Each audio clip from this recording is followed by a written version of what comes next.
use which pronoun. So we'll go over a little bit, okay? Also, just to give a shout out, I got my worksheets by off class too. Subject pronouns are used as subjects of sentences and of subordinate clauses. The subject pronouns are italicized in the sentences below. So the sentence, I live for the summer, the subject pronoun is I. I live for the summer, okay? And that's the subject of the sentence. It's about what I like to do. The next one is, you remind me of a gray day in winter. So the subject of the sentence is you, and that's the subject pronoun. He or she or it is heading for a fall. So the subject of the sentence is he or she or it. The next one, we are ready to spring into action.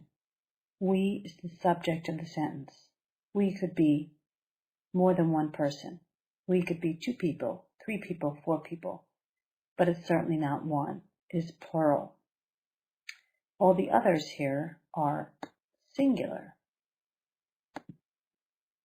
So we is plural. The next sentence, they never last longer than a season. They is the subject pronoun, and it's the subject of the sentence. Okay?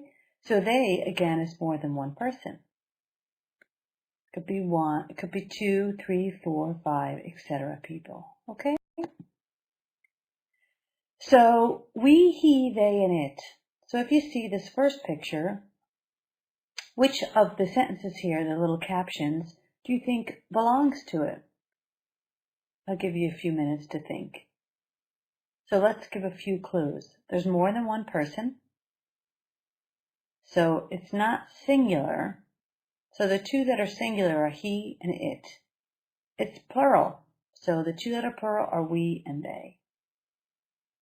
So which sentence do you think it belongs to?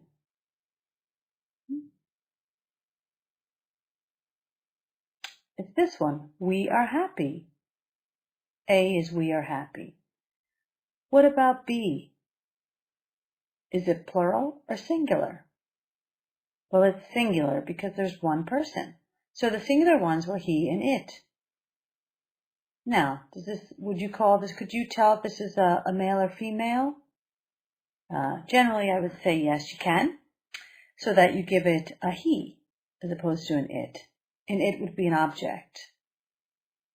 So he is tall. C. Now, is this singular or plural?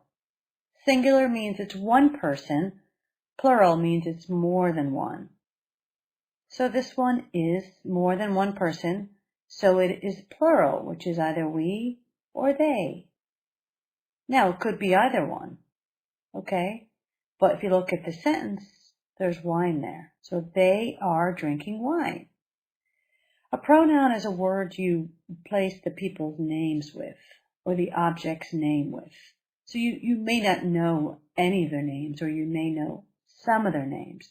But to be safe and to save time, you say they. Because otherwise you'd have to say, Bill, Susan, Laura, whatever their names would be, are drinking wine. D. Is this singular or plural? Well, I think it's singular because it's just talking about this one here. And the singular are he and it. So the singular, does this tree have a name? It probably does have a name of a type of tree, but you don't know, you might not know the name, and it doesn't have a personal name like Bob or Bill. So you would say it. So D is this, it is a big tree. So let's go over this one more time. So for subject pronouns, you have plural and singular. Okay?